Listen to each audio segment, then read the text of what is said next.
I lost the flag. I mean the head. To Tracer. But he couldn't keep it long. He lost it right away too. Anyway, time to move on. Gotta focus on some other projects in my life.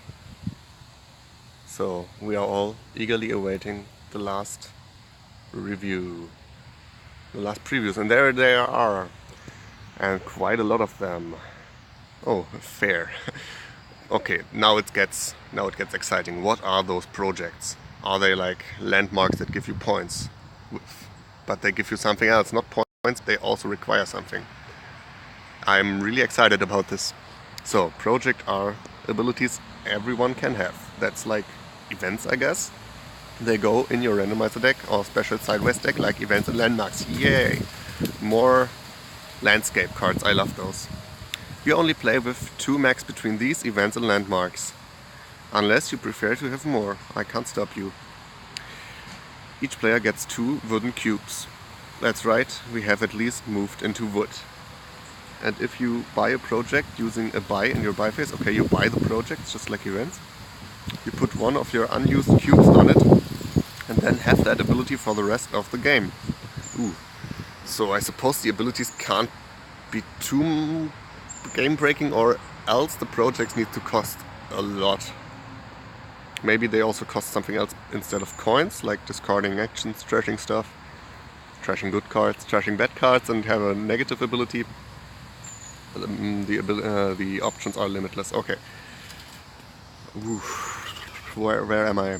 You only get 2 cubes, even if you prefer having more than 2 projects out at once. Also, you can only choose to have 2 cubes on any project. Only 2 projects active at a time, I guess. Everyone can put a cube on the same project. There's room for all. There are 20 projects. Here are 6 of them.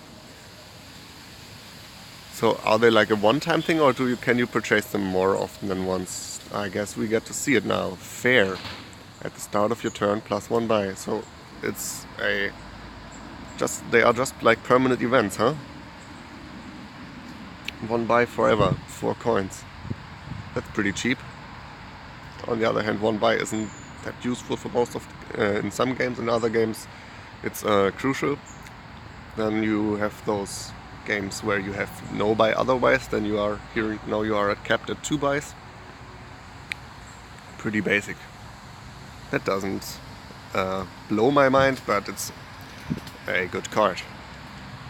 I mean, it's like for 4 cost you get a market square that top decks itself every turn without your reaction part, but it's quite good. Silos.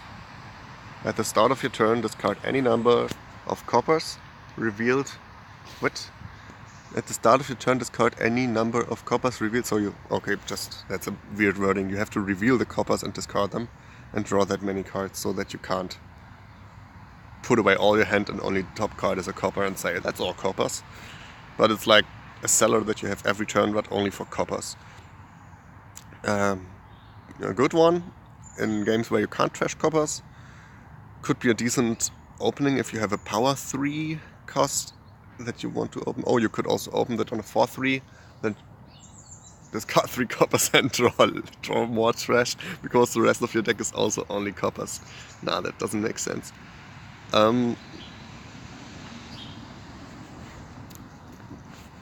Yeah.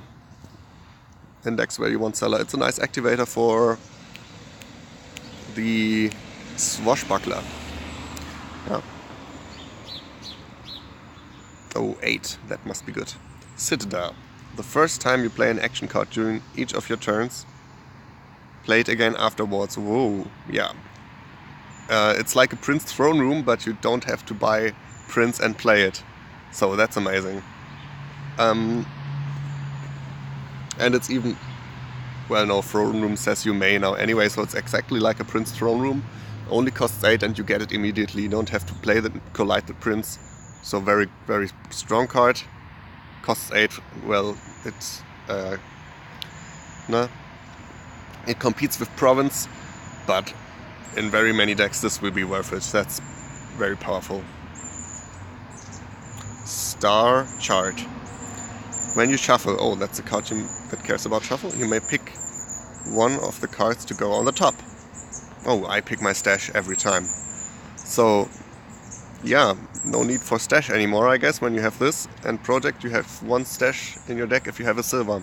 But okay, jokes aside, it's pretty good.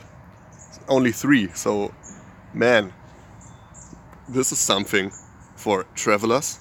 You open Page and Peasant and this every time. That's amazing.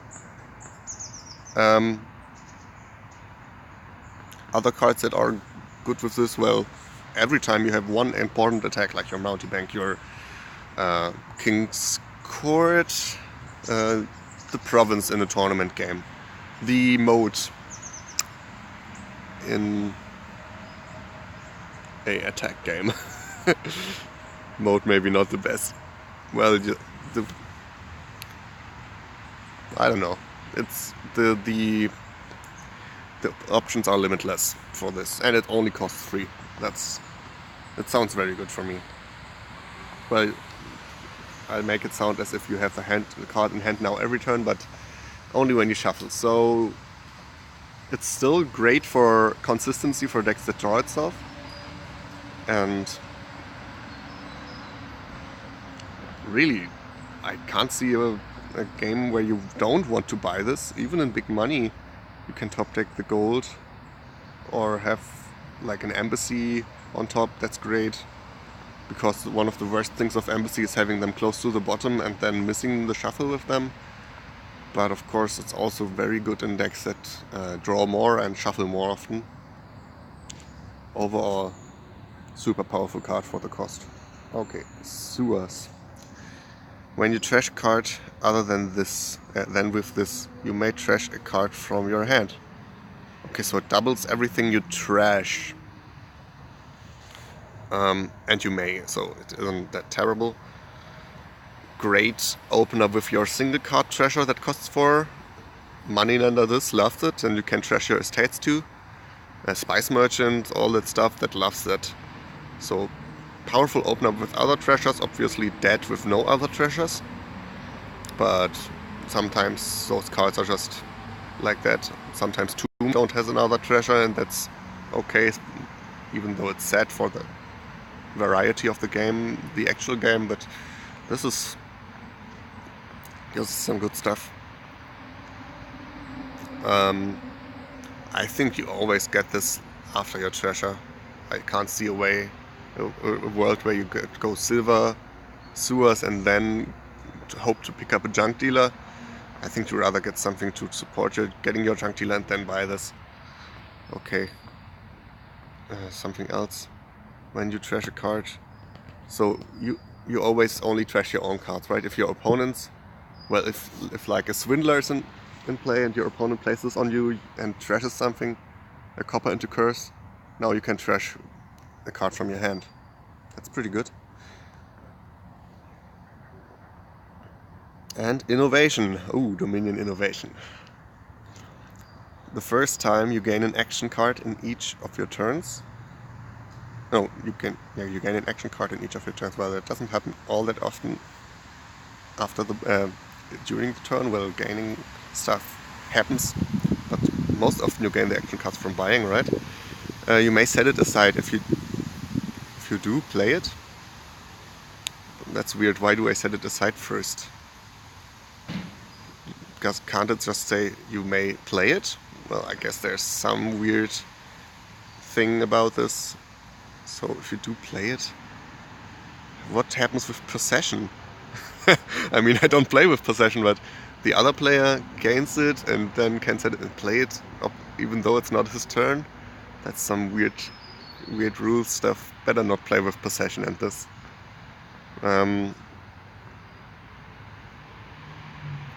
Otherwise, for 6, pretty strong card. Makes gainers incredibly strong. Using this in your buy phase, maybe not the most ideal thing, because what do you really want to for an action to play? It's interesting. This is one of the cards that makes it possible to keep on playing in your action in your buy phase, I guess, with Crown, Throne Room and stuff. It allows you to play more actions, but it doesn't say return to your action phase, so after that you're still done. This is really some card to build some tricks around, I guess. Obviously the gain and play with gainers like Workshop is great. Making use out of this without gainers is the tricky part. I guess if something gives you coins, that's good if you have extra buys. Makes it essentially a cheaper card. Actions are, well, if something gives you buys, that's okay. But it's only the first time, so stop dreaming already about piling out. I mean, you can buy a Squire and get +2 buys. That's interesting to get some extra buys in, but I mean, the Kingdom has Squires. You have extra buys anyway. But yeah, that's a potentially very powerful card depending on the deck. And overall, I think it's a decent card on any board. And some boards are really broken with it. Okay, there we go. That was it for Renaissance previews and my live reaction videos. I will try to do one more when the whole set comes out to review all the cards that I haven't seen yet. Until then, I hope you can enjoy playing with those cards until they are gone from Shuffle It. Leave a comment which one of the live reaction videos you liked the most. And I see you again very soon.